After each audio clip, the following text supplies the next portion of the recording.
हाँ तो मित्रों, मैं अभी तक आपको एक ही प्रश्न का उत्तर देने की कोशिश कर रहा था।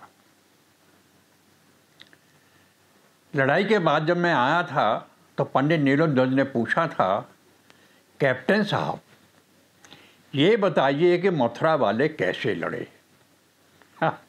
और वो प्रश्न जितना तब प्रासंगिक था वो आज भी है। उस प्रश्न का उत्तर आज फिर खोजते हैं। पिछले बार आपने देखा कि हम दौड़ते दौड़ते मौत के मुंह से बाहर निकल के नत्था सिंह वाला पे पहुंच गए थे और अब अगले युद्ध की तैयारियां शुरू हो गई थी। नत्था सिंह वाला फर्स्ट पैरा बटालियन का बेस था। सारी बटालियन वहाँ कंसंट्रेट थी। उनकी चारों कंपनियां दाहिने बाएं अपना ट्रेंच खोद के झाड़ियों में सरकंडों में छुप के बैठे थे, घात लगा के, और तैयारियां चल रही थी युद्ध की। पोस्ट 1 पर हमला होना था। हमला एक कंपनी ने करना था। बटालियन की 4 कंपनियां थी। अब झगड़ा ये चल रहा था कि कौन सी कंपनी हमला करेगी।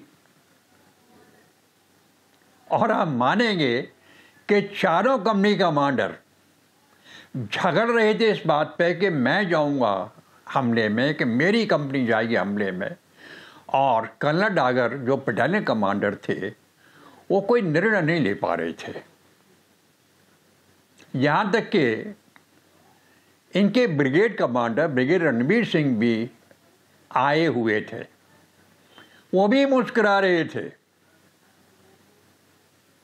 ऐसा मौका भारतीय सेना में ही देखने को मिलता है कि जहां लोग जान की बाजी लगाने के लिए होड़ लगा रहे होते हैं। ब्रिगेड रणबीर बोले, कोई बात नहीं, पर्ची निकालो, पर्ची निकालो। और पर्ची उठाएगा वर्मा, बना तो पर्ची उठाओ। मैंने कहा जी मैं पर्ची उठा देता हूं।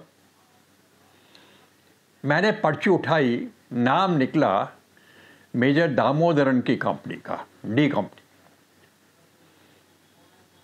दामोदरन बल्लियों सुलाओ, वाह मेरी company, I am going. Verma we are heart and soul. I say yes. Heart and soul का मतलब मैं यहाँ बता देता हूँ। इन्फेंट्री, पैदल सेना जिसको हम कहते हैं, वो वहाँ पहुँचती है जहाँ कोई नहीं पहुँचता। सब सपोर्टिंग में रहते हैं, चाहे वो हवाई जहाज है, चाहे टैंक है, चाहे तोपखाना है, सब सपोर्टिंग वेपन्स हैं। जो मेन है वो इन्फेंट्री ही है, पैदल सेना ही है, जिसको पैदल चल फिजिकली जाके पोस्ट को ऑक्यूपाई करना होता है, वहाँ रहना होता है। वो यही इन्फेंट्री की पलटन होती है। हमारा तोप खाने का चोली दामन का संबंध इसलिए होता है कि बगैर तोप खाने की सहायता के ये लोग भी कुछ नहीं कर पाते। दोनों का तालमेल होना बेहद जरूरी होता है। और यही कारण था कि मैं मौके पे पहुंचा हुआ था और मैंने पूरा दम लगा के, पूरी रेकी करके अपनी फायर प्लान बना ली थी। फायर प्लान का मतलब ये होता है कि मेरे हाथ में, मैं कैप्टन वर्मा वहां तोप खाने का प्रतिनिधि था और मेरे हाथ में पूरे ब्रिगेड की तोपों का, आर्टिलरी ब्रिगेड की तोपों का फायर मेरे काबू में था। मैं चाहे जहां जिस टारगेट पे फायर करा सकता था, क्योंकि मैं वहां देखता था, प्रेजेंट मैं था। जबकि तोपें कोई 10 किलोमीटर पीछे लगी थी, कोई 15 किलोमीटर पीछे लगी, कोई 5 किलोमीटर पीछे लगी थी, पीछे लगी थी सबकी की तोपखाना पीछे रहता है। लेकिन फायर आगे आता है। फायर लाता है जो वहाँ उनका ऑब्जर्वेशन ऑफिसर होता है, जैसे कि मैं वहाँ था। मैंने फायर प्लान की कॉपी कंपनी कमांडर को और बटालियन कमांडर को सौंप दी थी, और मेरी पार्टी में मैं था, मेरा मेन ऑपरेटर सही राम था, और मेरा टीए था सिन्हा। कम से कम आदमी को लड़ाई में जाना होता है, जो जरूरी होते हैं वही जाते हैं। हमारी 3 आदमी की टीम सफिशिएंट थी, इसलिए हमने बाकी जो हमारी टीम थी वो नत्था सिंह बाला पे ही थी। मेजर दामोदरन ने सैंड मॉडल बनाया था। सैंड मॉडल का मतलब है कि हमने ज़मीन पर एक तरह से उस तरह से चित्र बनाते हैं उस पोस्ट का जिस पे हम हमला करते हैं, और उसकी सारी की सारी अप्रोच, सारे रास्ते, उसकी बनावट, उसकी सब कुछ पूरी डिटेल्स उसके हम देखते हैं और उसको डिस्कस करते हैं। इसके जो कर्णधार थे सैंड मॉडल के और बाकी प्लान के, वो थे सुबेदार नवाब सिंह।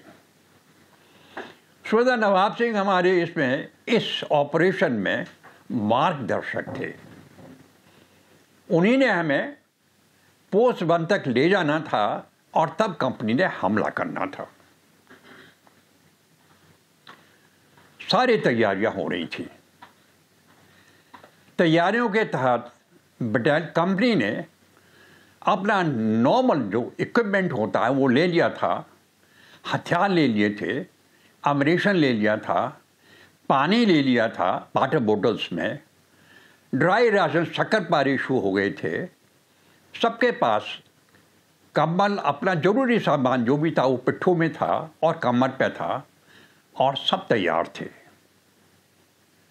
हमारी तोप खाने की सबसे बड़ी तैयारी थी, हमारे पास वाइडर सेट थे, पीए का सामान जो था वो था दोनों ऑपरेटर पर, और हमारे अपने पर्सनल हथियार थे।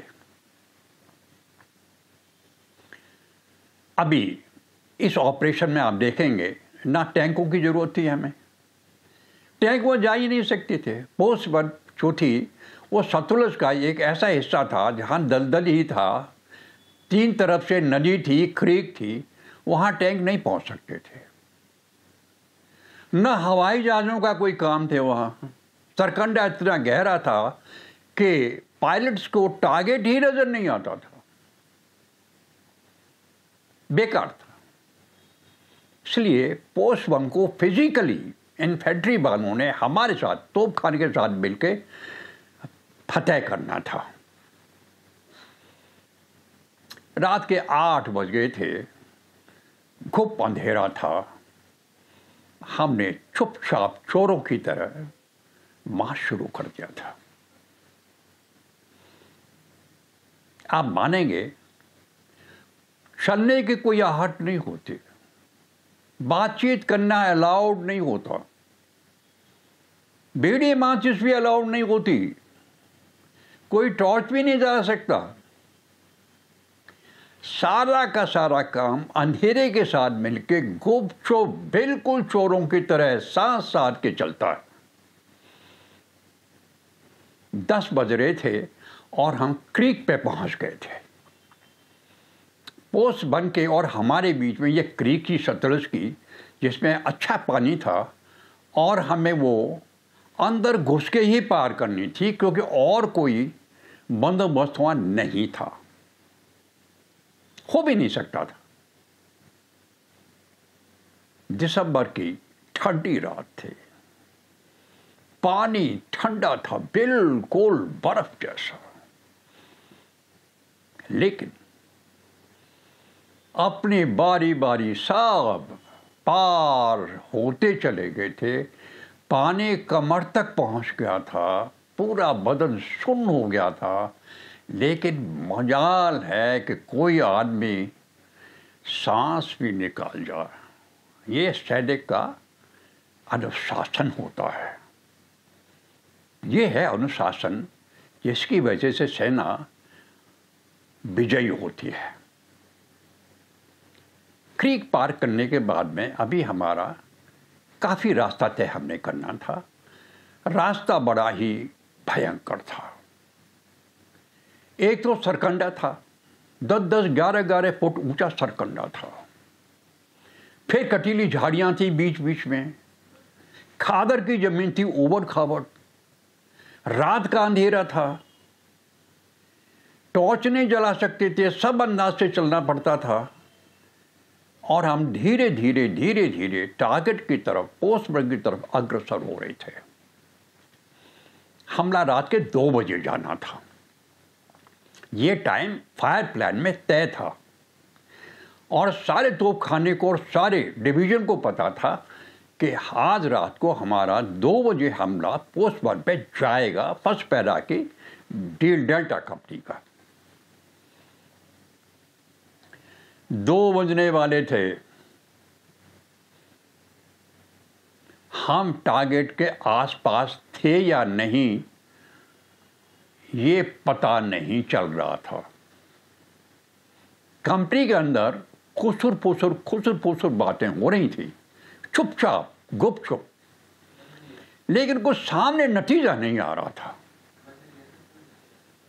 मैंने ही जाके मेजर दामोदरन को पूछा, दामू सर मामला क्या है? थोड़े सकसाते हुए बोले, बैम्स यार, नवाब सिंह रास्ता भूल गया। आशिक क्या? किधर नवाब सिंह अभी कहता है कि उसको अब कुछ पता नहीं, कहां से रास्ता जा रहा है, पोस्ट कहां है, कुछ पता नहीं। मेरे भी पैरों के तले की जमीन खिसक गई। सोचिए, रात के 2 बज रहे हैं, हमें हमला करना था और अब हमारा मार्गदर्शक कहता है कि उसे तो पता ही नहीं पोस्ट का। और वो बियर जहां सरकंडा बलियो खड़ा, 2 हाथ आगे, पता नहीं कौन है क्या है, कुछ नहीं। आंख जैसे आंख पे पट्टी बांधे आपके पे, वो हालत थी। हो तो क्या हो। दामोदरन के चेहरे की हवाइयां उड़ी हुई थी, बोल नहीं पा रहा था। मेरा दिमाग थोड़ा ठंडा हुआ, थोड़ा मैंने सोचा, हो तो क्या हो, कैसे इस विकट स्थिति का सामना करें, अब कैसे पता करें आंखों पे पट्टी बांध के कि पोस्ट कहां है। एक सूझ मेरे दिमाग में फूटी। मैंने कहा, दामू सर, अगर रिस्क लेते हैं आप तो सॉल्यूशन मेरे पास है। कहते आप बोल, रिस्क ले। मैंने कहा, मैं अपनी एक गन का एक गोला फायर कराता हूं। मैंने पोस्ट को रजिस्टर कर रखा है, मेरा गोला पोस्ट पे ही आएगा, लेकिन जो सेफ्टी लिमिट है वो 50 मीटर है और मेरे हिसाब से हम कहीं पोस्ट के आसपास ही हैं। और अगर मेरा गोला हमारे ऊपर ही गिरा, 30 किलो का गोला अगर हमारे ऊपर ही फट गया, कौन रहेगा कौन मरेगा फिर कुछ पता नहीं चलेगा। मेरे दामोदरन भी 1 सेकंड के लिए बिल्कुल चुप हो गया। कहते, यार बैंस, कम्बल लो। कम्बल मंगाया, हम दोनों ने कम्बल ओढ़ा, टॉर्च जलाई अंदर कम्बल की और मैप खोला और दोनों ने हिसाब लगाया कि हम कहीं नेड़े तेड़े ही हैं पोस्ट के, ज्यादा दूर नहीं है। मैंने कहा, सर कंपनी को लिटा दो, जमीन पे सबको लिटा दो। एक गोला मैं फायर करता हूं, लेट्स सी परमेश्वर क्या कहता है, या तो मरेंगे या बचेंगे। दामो कहता यार मरता क्या नहीं करता, चल तू गोला फायर कर। मैंने इशारा किया, मेरा ऑपरेटर था सही राम, उसने नंबर 1 गन को एक गोला फायर करने के लिए आदेश दे दिया वायरलेस सेट पे। यहाँ हमारा कम्युनिकेशन वायरलेस सेट पे ही होता है। ऐसी हालत में हालांकि लाइन तैयार होती है, लेकिन लाइन जब तक आप जमीन पे नहीं होंगे तो लाइन का कोई मतलब नहीं होता। लो जी, हमारी गन ने एक गोला फायर किया और आप मानेंगे कि उसकी चमक हम तक पहुंच गई। इतनी जबरदस्त गन थी। मैंने कहा फायर तो हो गया। टाइम ऑफ फ्लाइट उसका 1.5 मिनट था, 90 सेकंड्स। अब इंतजार था गोली का आने का, और सब फिंगर्स क्रॉस करके जमीन पे मातृभूमि की गोद में लेटे हुए थे साथ साथ के। सब अपने अपने ईश्वर को याद कर रहे थे। गोला आया, बिल्कुल पोस्ट के सेंटर में आके फटा। इतने जबरदस्त धमाका हुआ, इतनी चमक हुई कि सबको लिटअप हो गया, सब सामने हो गया। एक बार सब दिखाई देगा 1 सेकंड के लिए, और हम सब जिंदा हो गए। उस पल में हम सब में जान लौट आई, खुशी लौट आई, दम लौट आया, उल्लास लौट आया। हम प्रफुल्लित थे, हम खुश थे। मैंने कहा अभी पोस्ट दूर है, 800 कदम और चलते हैं पोस्ट की तरफ गिन के, फिर एक गोला और फायर करूंगा ताकि सब कुछ दूध का दूध और पानी का पानी हमारे सामने हो जाएगा, तब हमला करेंगे। दामू कहता डर। 800 गज हम चोरों की तरफ चुपचाप शाम साध के पोस्ट की तरफ हमने मार्च किया। 800 कदम के बाद वही इशारा पेते पूरी बजाज पूरी कंपनी फिर जमीन पर लेट गए। सही राम ने एक गोली का ऑर्डर फिर दे दिया। गोला फिर आया, और आप मानेंगे पोस्ट की एक एक चीज हमारी आंखों के सामने खिल के खड़ी हो गई। दामोदर को छपा बात, मैंने हाथ दबाया, बात वैम्स वी हैव डन इट। मैंने कहा खोल लूं फायर? कहते खोल। ये वक्त होता है जब तोपखाना अपना पूरा फायर दुश्मन के पोस्ट पे खोल देता है, ताकि दुश्मन बावला घाबड़ा हो जाए, मर ले, खप ले, उसकी समझ में कुछ ना आए। ये हालत हम तोपखाने के फायर से करते दुश्मन की। और मैंने पूरी आर्टिलरी का तोपखाना खोल दिया पोस्ट के ऊपर, और जो दे दमादम पोस्ट बन की सेहत बनी, दे गोला ये गोला, धरती हिल गई। 5 मिनट तक हमने लगातार पोस्ट को ध्वस्त किया तोपखाने के गोले से। एकदम फायर मैंने स्टॉप कर दिया। दामोदर ने पहले से ही अपनी कंपनी को बता रखा कौन सी प्लेटून किधर से हमला करे। जैसे ही फायर बंद हुआ तोपखाने का, जय बजरंग बली, कंपनी चढ़ बैठी पोस्ट के ऊपर। सुबह के 4 बज रहे थे, अंधेरा छोड़ा छट गया था, कुछ कुछ नजर आने लगा था, और भागते दुश्मन के पीछे लोगों ने जो दौड़ लगा के पकड़ा, फायर करके मारा, किसी को कुछ कहीं से घसीट के निकाला। वो 2 घंटे तक चला। 6 बजे तक पोस्ट हमारे काबू में थी। मेजर दामोदरन ने सक्सेस सिग्नल पिस्टल में से red green over green 2 fire किए थे। इससे पता लग जाता है कि यस, हमारा हमला सक्सेसफुल हुआ और हम विजयी हुए। विजय का सिग्नल जाने के बाद में सब कुछ ऊपर हो गया था।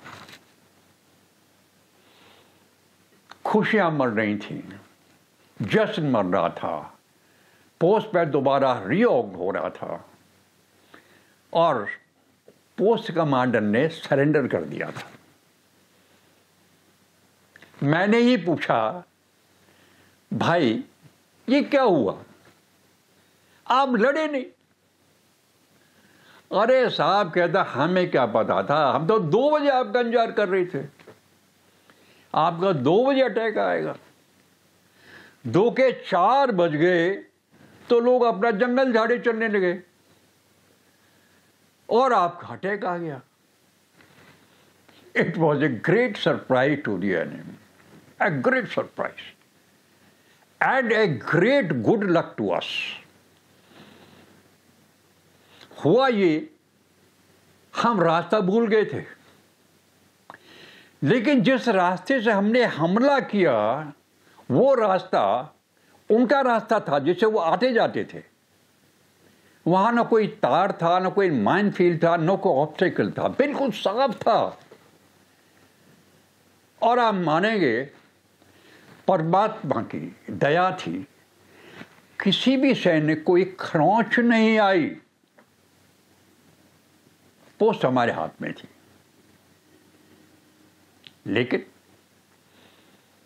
लेकिन पोस्ट बन की कहानी यहां खत्म नहीं होती है। अगली बार फिर, अगला हिस्सा मैं आपको अगली बार फिर पोस्ट बन का कह के सुनाऊंगा और कोशिश करूंगा कि पंडित नीलध्वज के प्रश्न का उत्तर हम दे दें कि हम डरते कैसे हैं। आज के लिए इतना ही। प्रणाम।